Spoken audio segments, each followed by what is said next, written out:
So, in the trailer, Do the Right Thing, a black man was in a white man's pizzeria.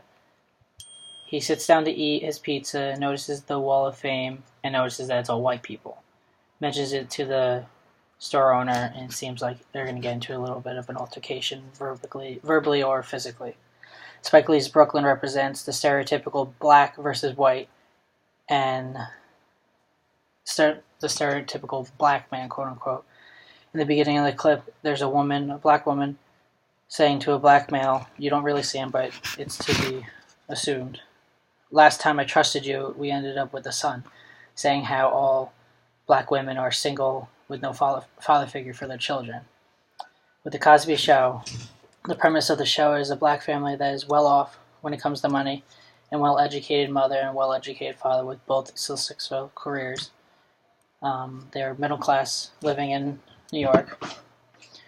The two trailers are polar opposites. In Spike Lee's Brooklyn, you have a stereotypical black man with loud outfits, colors, and designs with gold jewelry, and there's a conflict between black and white.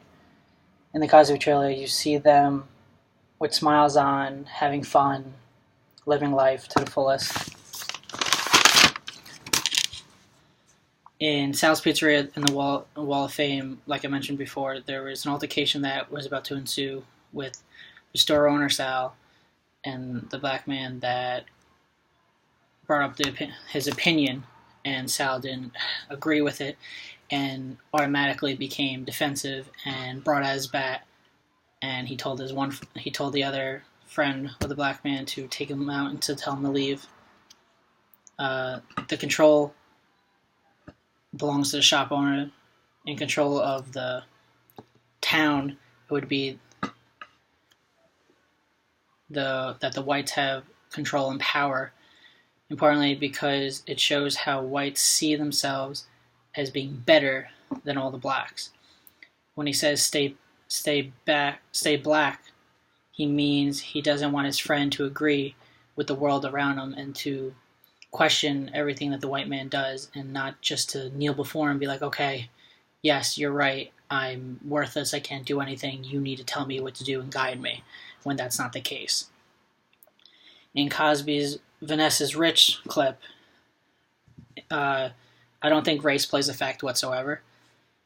The message I got from it was that people are going to be jealous of those who, basically because of what they don't have compared to the people that what they do have.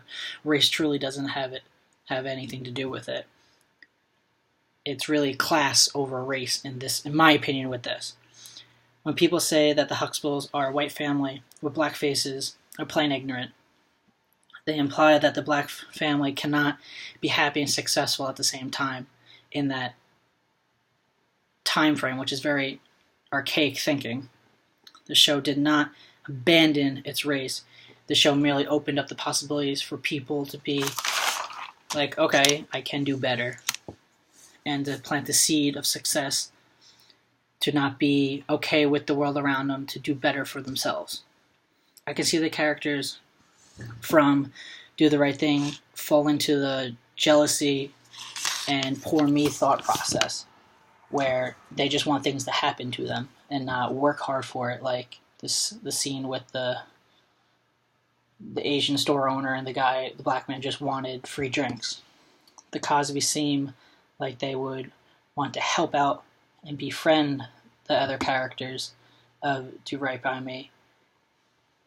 Right Thing, sorry. In Class versus Race, I think in the 1980s, class and race played a factor. I mean, in today's world, class and race still have a factor, and even gender. I believe back when, if you were of higher class, of a different race, other than white, you would get a high in the grocery store if you had a higher social economic status, if you were black. But if you fell into the stereotypical black, I think you would just look down upon and smirked at. In the MLK clip, what was being said about race is that it was clear that we are not united yet. We We don't stand as one. No one has equal rights, equal opportunities spread across the board. The color line, I feel, will forever be there because people always will have a stereotype in their mind, and that people are afraid of what they don't understand and what they don't know. The stereotype is basically a profile and of the individual and the race that just will never go away.